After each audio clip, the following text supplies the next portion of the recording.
Long-distance relationships do not work. And let me explain why. See, there's this old saying, absence makes the heart grow fonder, which is actually kind of true. But, there's also this other saying, out of sight, out of mind. And that's the problem. See, you live in one city.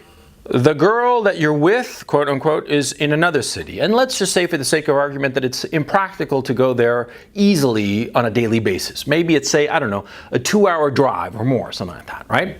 So it's too far away for you to get to this girl on a regular basis. And therefore you decide to do the long distance relationship thing, whereby you're going to see each other, once a week on the weekends or some shit like that. Or maybe once a month you're going to fly out to see her or some shit like that, right? You're going to do that? Well, let me tell you right now, the relationship is fucking doomed. Doomed. But why? Well, very simple. You see, in the past, I always talk about the regulated sexual marketplace, right? The regulated sexual market. It makes me sound fucking deep, right? But what does the regulated sexual marketplace mean? It means that there are outside social players, outside of the two participants in the sexual relationship, who are influencing the sexual relationship.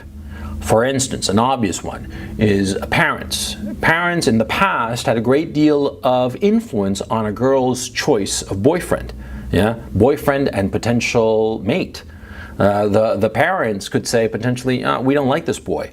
Or they could say, on the other hand, you don't like this boy now, but we think he's good for you, so you're going to marry him. And they used to say that, and the girl would acquiesce. But for reasons that are too long to get into this video, but I've talked about in other videos, you can check it right here. The sexual marketplace is deregulated. That is, girls and men are on their own. There is no societal pressure on them in any direction. They're free to choose their mates as they see fit. Now see, because of this, in the past, a woman who was, seeing some guy long distance, well, the people in her social milieu would keep her on the straight and narrow, if you will. They would prevent her, by way of social pressure, from dating other guys if she had some beau in another city or another state or another country. I mean, if it was societally approved, the people in her social milieu would make sure that she was loyal, that she stayed true to the boyfriend, wheresoever he may be. This happened because in the past, when a man left for whatever reason, usually to find better prospects, right?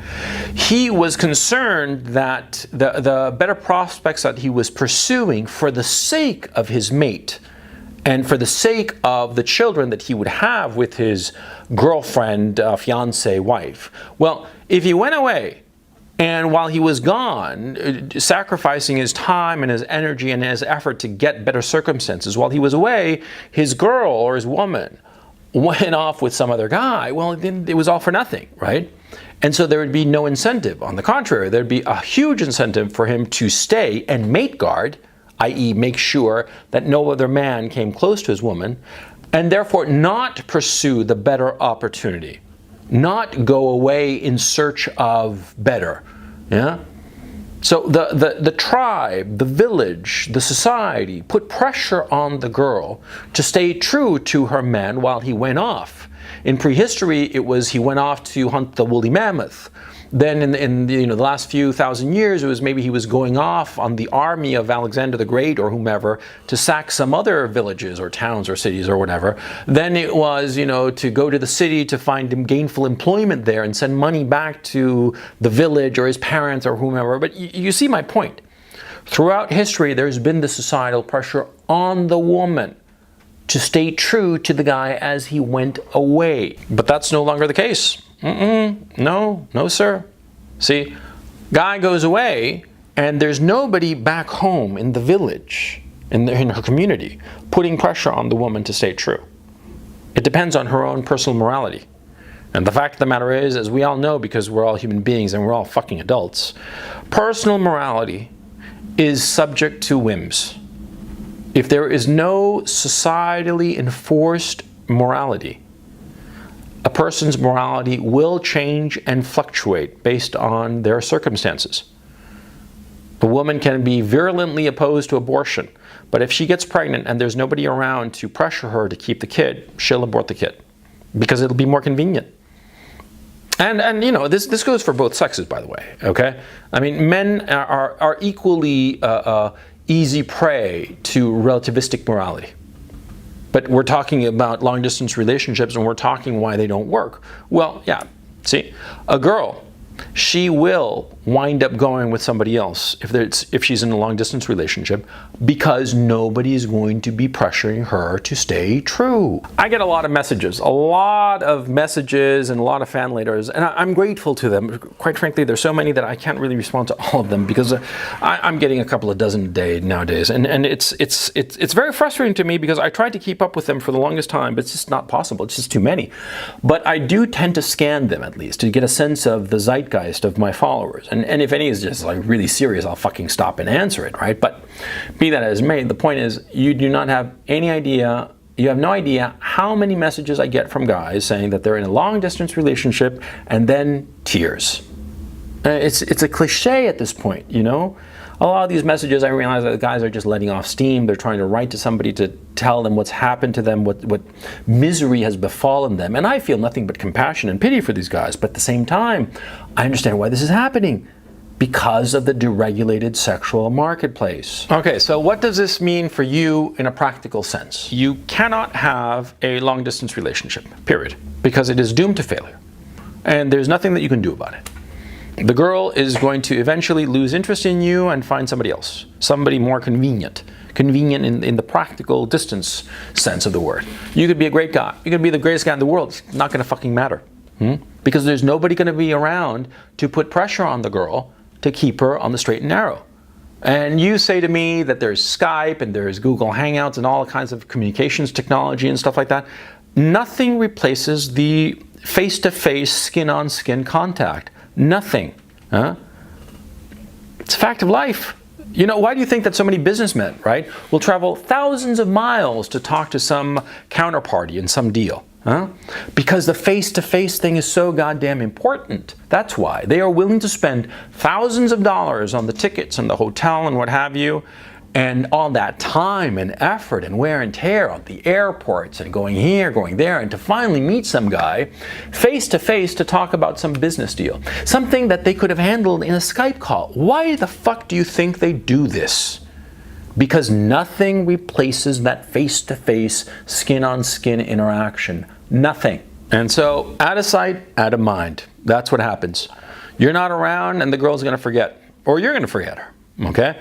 Because look, the fact of the matter is, I'm saying, you know, that the girl is going to wind up finding somebody else. But, you know, come on. Again, we're all fucking grown-ups. We know how it is. Guys, yeah, the girlfriend is not around.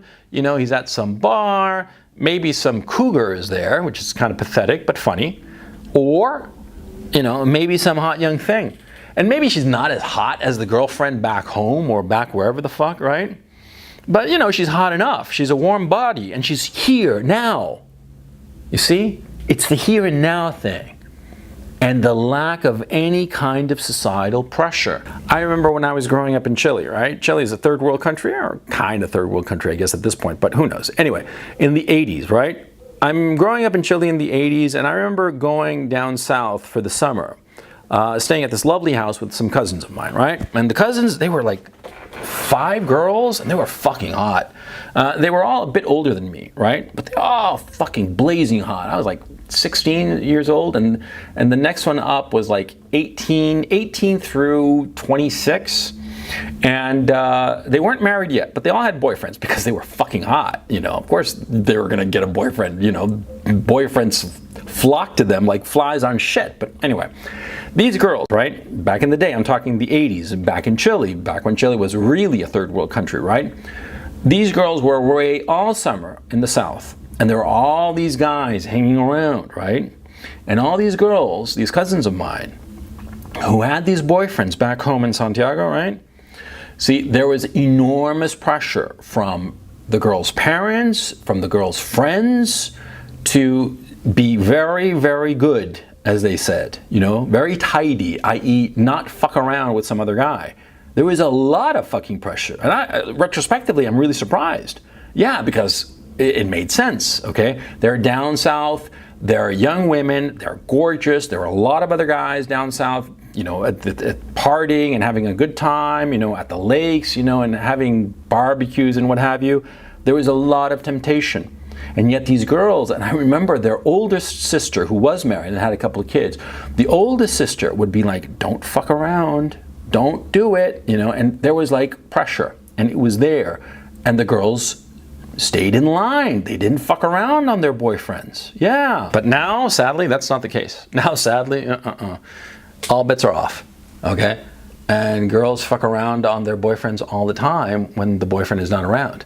Yeah. Now, a caveat to this whole thing that long-distance relationships don't work. Now, if it's actually like a very serious relationship, i.e. it's been going on for more like a year, right? And maybe there are a couple of kids involved, who knows? But for whatever reason, that one or the other has to go away for a set period of time, 2, 3, 4 months, then maybe it'll work. Maybe, okay? But if it's something that, they've been together for a year, and the guy or the girl gets another job in another city, and the other decides, no, I don't want to quit my job and move with you to that other city, I got a great job here, the relationship's over. It's not going to work out. If it's like an open-ended thing, it's ultimately going to be doomed.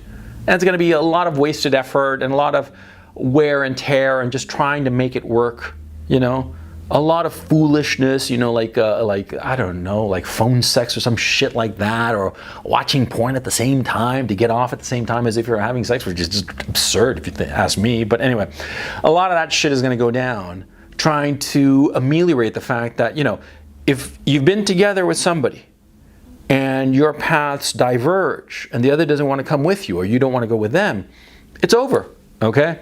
And it'll last, I don't know, 6 months, maybe a year, maybe 2 years, who knows? But eventually it's going to fall apart, and more likely than not, 6 months to a year into this separation, right? No matter how many times you visit one another, one or the other is going to cheat. One or the other is going to start fucking around on the dumber one. It's inevitable. I know this is kind of like a downer video, but, this is a reality today. And, like toothpaste that's been squeezed out of a tube, you can't put it back in. You can't go to the past somehow, okay? And trying to create the societal conditions whereby the man or the woman are both going to be loyal in a separation, it's not going to happen, okay? You got to work with what you got. And this is what we have. Like it or not.